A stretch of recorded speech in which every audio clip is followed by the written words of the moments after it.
We are from OSHA, and our mission is to enforce workplace safety, prevent hazards, and protect employees in every profession.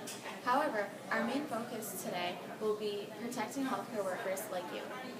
We will be demonstrating proper technique on how to don and doff gowns.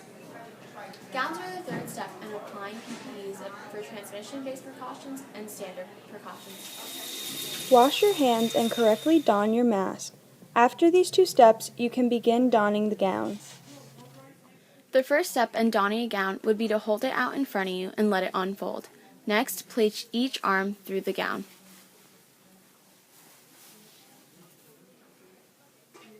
Now tie the top strings into a loose bow, and be cautious not to create knots, for this would make it difficult to doff.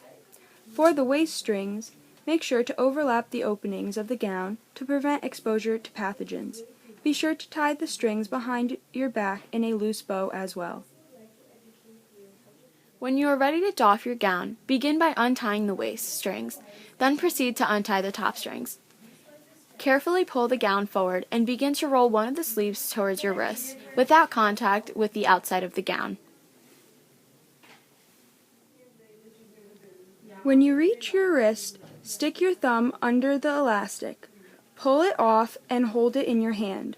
Repeat the same steps for the other sleeve, still being cautious not to make any contact with the outside of the gown. When you have both sleeves in your hand, roll the gown away from you, only touching the inside.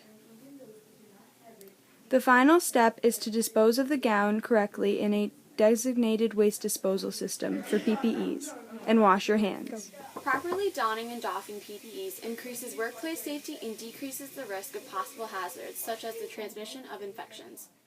Thank you for your time, and do your part in keeping your workplace safe and hazard-free.